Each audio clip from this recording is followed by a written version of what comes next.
जलस्तर बन्यारे 6 पंचायतर 30 गाँ विपद रेखा संकेत उपर प्रभावित होउछि सुवर्णरेखार जलस्तर नदीर उपर मुंड कालुडी ब्यारेजरु 5000 क्यूसेक पानी छड़ा जिबा जोगु चलित वर्ष सुवर्णरेखा नदी में षष्ठ थर पर बन्या आसी राजघाट ठारे 10 विपद संकेत 10.36 थिबा बेले जलस्तर वृद्धि पाई 10.96 रे प्रभावित होउछि। षष्ठ थर बन्या आसिबा जोगु बाल्यापाड़ ब्लॉक रो 8टी पंचायत 40 रु ऊर्ध्व गाँ जलेश्वर 6टी पंचायत 30टी गाँ और भोगराई 9टी पंचायत 50 रु ऊर्ध्व गाँ पानी घेरे रही। अनेक स्थान रे रास्ता 3 फुट उच्चरू पानी प्रवाहित होबारु जोगाजोग विच्छिन्न हो रही।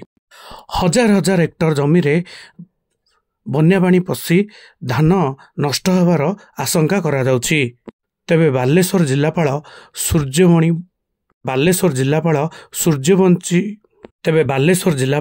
सूर्यवंशी मयूर विकास विभिन्न बन्या अंचल गस्त करी स्थिति अनुध्यान करछंती। सेपरी आसंता 24 घंटा मध्य ओडिशा पश्चिमबंग उपकूल उत्तर पश्चिम बंगोपसागर रे एक लघुचाप सृष्टि होवार संभावना करा जायछि। तार प्रभाव रे अर्थात 25 तारिख अर्थात सोमवार ठारू वर्षार परिमाण अधिक होबार संभावना करा जायछि। आगको पार्वण ऋतु राज्य रे पुलिस आईन श्रृंखला नियंत्रण पुलिस पाई हबो नुआ चैलेंज। चांदा और साउंड को नहीं बहुत प्रकार कटकणा रही।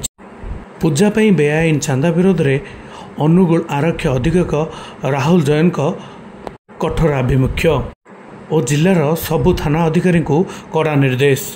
बेआईन चांदा आदाय क्षेत्र में ग्रहण कर जीरो टॉलरेंस सिस्टम। बेआईन चांदा आदाय करतुवा व्यक्ति विरोध में नियाजिबो कड़ारू कड़ा कार्यानुष्ठान।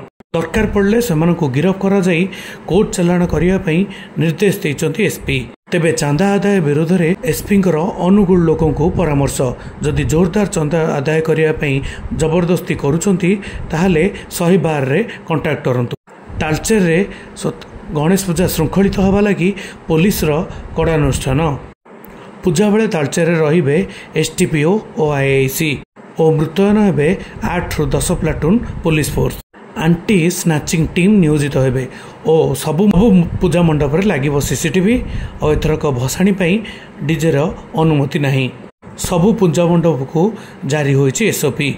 ओडिशा पुलिस रो ऑपरेशन गरुड़ जरिया रे अपराधी निरोध कार्यक्रम 300 NBW कार्यकारी करछि अनुगुल पुलिस।